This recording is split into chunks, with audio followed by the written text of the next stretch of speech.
Well, there's no doubt who the boo boy was for Sunderland fans, Patrick Roberts, but is it deserved? We'll talk to John about that and, well, this criticism for Labrie. Surely, that can't be the case. We're going to talk about all of that as well. January transfer window, who does Sunderland need?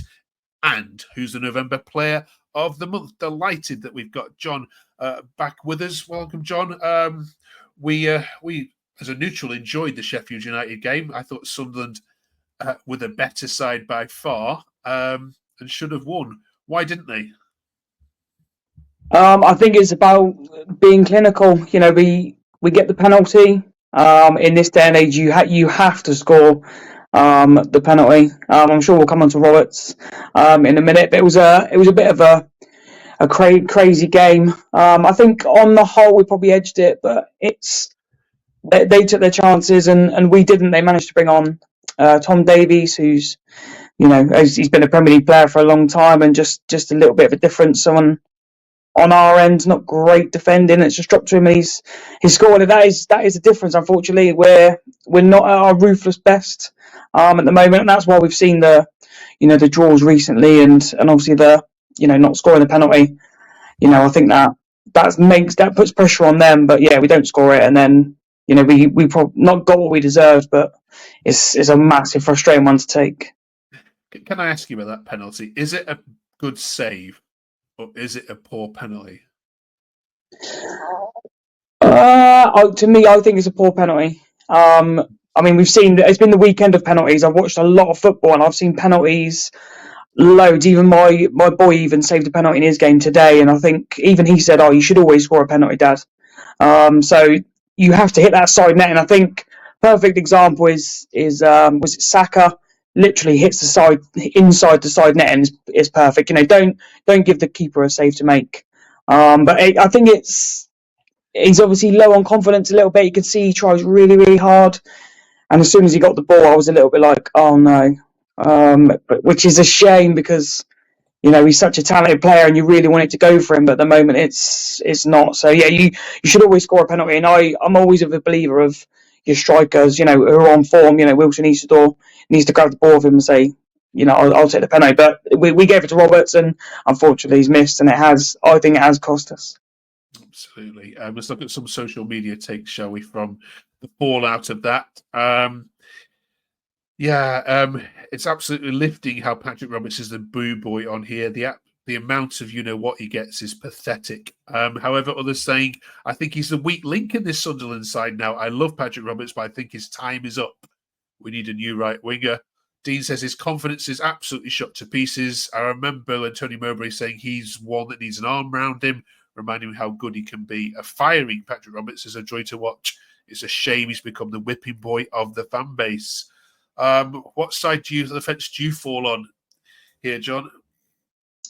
I think at the moment, he does look low on confidence. Obviously, we can see that with the penalty. I think he's trying too hard. At times he hasn't. Obviously, had that really nice spell with Amad Diallo, a few years back, and obviously he's linking up well with Chris Rigg. And I think a lot of his play is not seen. He's sort of the one who maybe starts it. That's not always noticed, is it? It's always the assists and the goals that we see. And there's no doubt he's a fantastic player on the eye. The amount of nutmegs per game and all those sort of things. It's just the way he carries the ball is fantastic. But I think at the moment he's definitely lacking in confidence. Obviously, we signed Jan Poveda, who God knows why, because he just cannot stay fit, and there's no real competition for him, and I think that's what he needs. He needs to be pushed, I think, a little bit. He doesn't need to be in his comfort zone on that wing. Obviously, we've got Mayenda on, who's playing. He's sort of a makeshift striker, but he's playing sort of on the wing, and he's actually done all right. So he needs that pressure, and we need to be able to take him out of the firing line, just to say, you can come on last 20 when people are tired, and that's probably when you'll be at your best for the moment. But his numbers aren't great.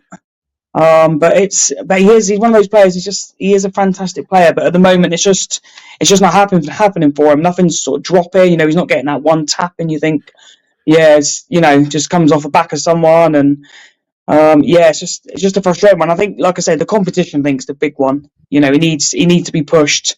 Is he being pushed in the squad at the moment? I don't think so. He probably still thinks he's, one of the mainstays, and we have got to, rally around him. And don't get me wrong, Sunderland fans can be the worst, reactionary, and I'm probably one of the worst, to be fair. But we've got to get behind him, back him, because when he's on form, he's a fantastic player. So yeah, lacking in confidence, but we really do want to see him. Like I was really hoping he scored a penalty, even though I was nervous. Like, oh, just score it, please, for you, if anything. But yeah, it didn't happen. But it is one of them.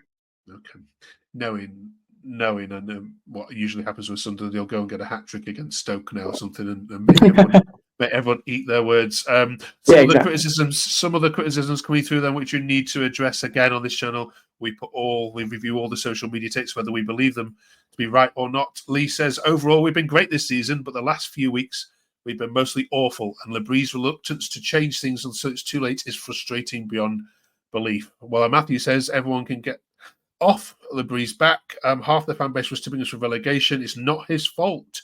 He's got 3 or 4 players that are absolutely shite. Who's right here? Is the criticism of Labry justifiable, or should we just calm it down a bit? I think we maybe need to calm it down a bit. I think questions can be asked, which is fair. But sometimes there's that, you're either absolutely shite or you're an absolute world beater. There's never an in between. Obviously our captain Dan Neil's getting it a lot at the moment. Hasn't been at his best this season, but it's he's either out of this world or absolute shite. It's a weird one. But you can criticise his substitutions. I think when we changed the game, I can't remember which one it was, but we went a bit more defensive. I think it was in the Millwall game. Obviously, we go through on goal, didn't score, and then we just seem to go a tiny bit defensive. Whereas I think, and I agree, more teams should be like it in this league, is just to go for it a bit more. I'd rather you went for it, and all right, if we draw, at least we went for it a little bit. I wouldn't mind like that. I saw West Brom obviously in the week, came up here and just sat behind the ball, and I've noticed some West Brom fans and said, I don't know why you just didn't have a go, because it would have made a better game, and you've been all right, but they didn't. They sat 11 men behind the ball, didn't want to do anything, and ultimately we couldn't break them down. It was a good point for them. There was a little bit of frustration. I'd rather we go for it a little bit more, but we seem to be a lot tighter defensively. I think our defensive record's really, really good, and if we could just sort out the attacking. Obviously, we know Patrick Roberts is a little bit off. We've lost Brown, Mundell, and Poveda. Connolly, hasn't set the world alight since he came. So we're sort of one-dimensional for Wilson, Easterdoor, and when it's going well, it's going well, and when it's not, he's sort of out of the game. So I think there's justifiable questions to be asked, but I don't think we can overly criticise, even though we'd like to be in a better position. Obviously, we're not, but we're massively in the mix, for the playoffs, I'd say. Strengthen in January, which I'm sure we'll come on to. And there's no reason why we can't kick on from where we are. I'm sure most fans would have snapped their hands off for this position. But obviously, it's weird because we know we could have been 5 points clear if we'd have beaten your Preston or Millwall, or even winning Friday. We could have been ahead, but we're not. So it's sort of one of those. We just have to just take a step back. Judge it. After Christmas, when we're February, March time, then we'll have a really good look and know where we are. Okay, well said.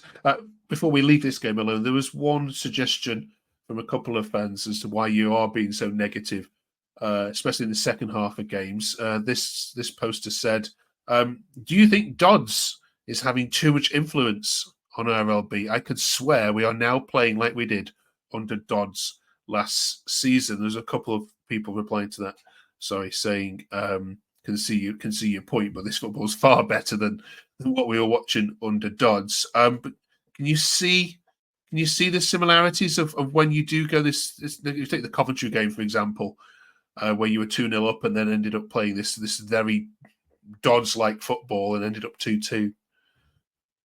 Yeah, I can see it a little bit.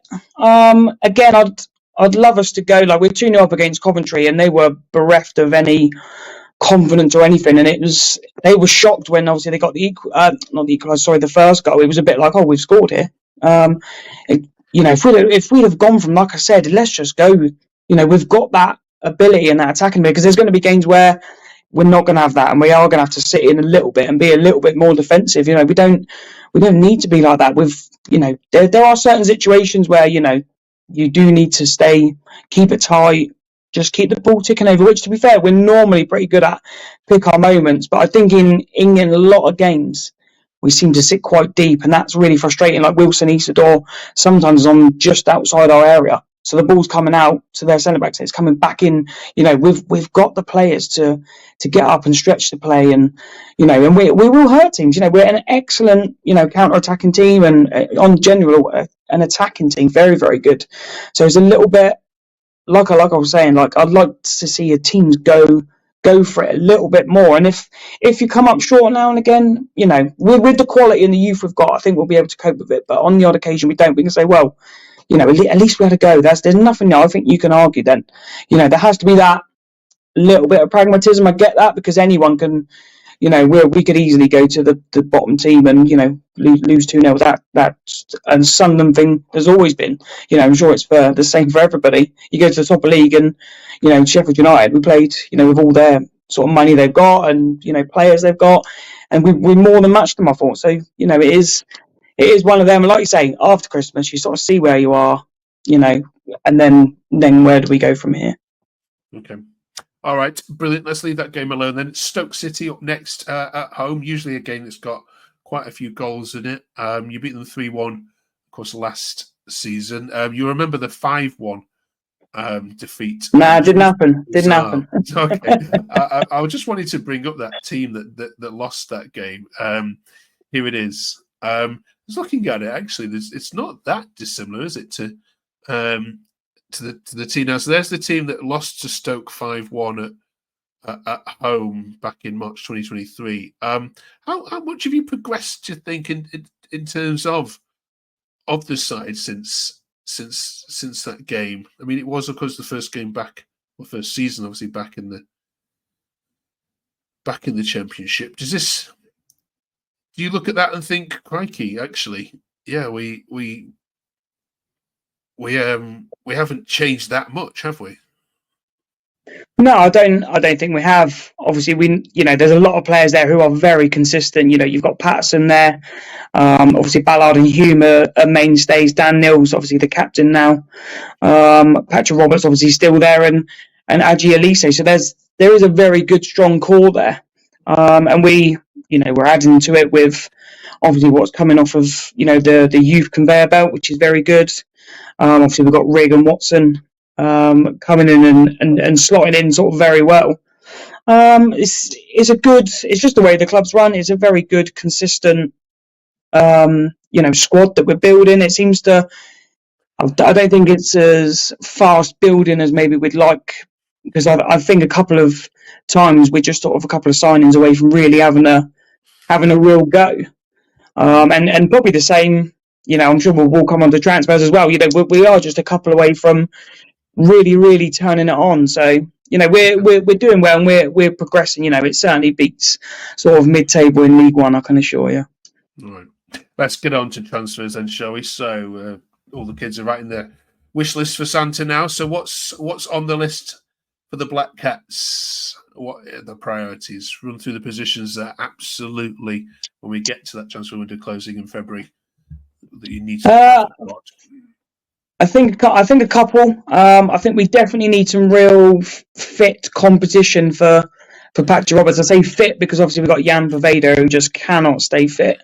I think he's played like 1 or 2 sub appearances. That's it. He's on a 3-year deal. That's really poor business. But we need someone really to push him and put him on his toes, and not just a player who's might be good in sort of 10 to 18 months or whatever. We need someone who's going to come in now, and if he's on form, well, Patrick stays out. That's the way it needs to be to keep these players on their toes.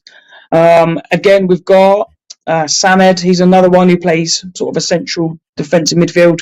Can't even get fit. We haven't even seen him. I'm not even sure if he exists. So I think we're probably looking at cutting his loan short and getting someone who can sit in front of the back four so we can push Dan Neil, who's doing a decent job, to be fair, on the whole in there. But he's definitely a better forward, more forward midfielder. So yeah, we need someone in there just to protect the back four. Then fullbacks, I think we need a bit of cover because we got Sirkin and Elise, who, they love. Obviously, Sirkin's broken his wrist, and Aji Elise is only, another game away from a really bad injury for 3-4 months. So, Hume, to be fair, stays fit relatively well. So I think we need sort of cover on the fullbacks. And if I was being really greedy, which is allowed, you're allowed. It's a wish list, which means it probably won't come true. I'd probably like, another dimension as a striker. But that's just me being greedy. I don't think that will happen with Mayenda, Connolly, and Isidore. Yeah, because the search for the striker in the summer was quite famous, wasn't it? That actually only happened in the last week. Do you think? Are you happy with your striking options at the moment? I mean, obviously Isidore is goes without question, but should he get injured? Do you think you've got enough to sustain a challenge? I'm not sure. I'm not sure what Connolly offers at the moment. I don't think he's anywhere near Isidore's level. He scored against Millwall, but he was sort of playing in the 10 role, which he did all right, to be fair. And Mayenda has been playing out on the wing, but he's still very, very young boy. He's only sort of 19. So I'd still be looking. You're looking at when Ipswich got in Kiefer Moore, and just we obviously didn't want to pay that money. I think if we'd have paid it, we probably would have had a much better end to the season than they did. Because we struggled. So you're looking. I think you are looking for that, and it's to keep everyone on their toes. If you get someone in and it knocks Wiltshire up, a 1 or 2 more levels in Mayenda and Connolly, then it's great business. But yeah, you need to keep everyone firing on all cylinders for those places. But again, I'm greedy. Okay. Would you take Jack Clark back on loan? Yeah, 100%. Thought so. Right. Finally, then, November Player of the Month. Tricky one, this one, because there's probably a few contenders, but most of them have been draws. Who are you going to give it to? You said tricky. I've literally gone through it, and the only one I can think of really who's been Mr. Consistent is Chris Mepham at the back. I know he got a red card. It's probably quite harsh, but it is what it is. But he's been fantastic. The fact that the boys at Bournemouth who play centre back must be unbelievable, because he is, the way he reads the game is, we're struggling to think of centre halves that good who we've had at the club. You're sort of going back to even when we had Steve Bold for one season, just really very good, really experienced. Just runs the game, reads the game excellently, and he is an absolute joy to watch. And he's miles ahead for me. I think he's out of contract in the summer, so definitely a conversation to be had on that. But if he's playing like this, I'm sure he'll have plenty of options. But yeah, this month he's been, since he signed and he's been in the team, he's been the best player, head and shoulders above for me. All right. He's now won the September, October, and now November Player of the Month on this particular channel. Right, thank you very much for watching. If you haven't yet done so, you know what to do. Please press the subscribe button. We'd love to make this content for you. Dylan and Leo are away this week. We're grateful to have John talking us that. We'll see you in 7 days' time, where we're reviewing, of course, the Stoke game, and we've got all more conversations to have around individuals that could sign for Sunderland in the January transfer window. Thank you, John. Enjoy your football this week. We'll see you in 7 days' time. Thanks for watching.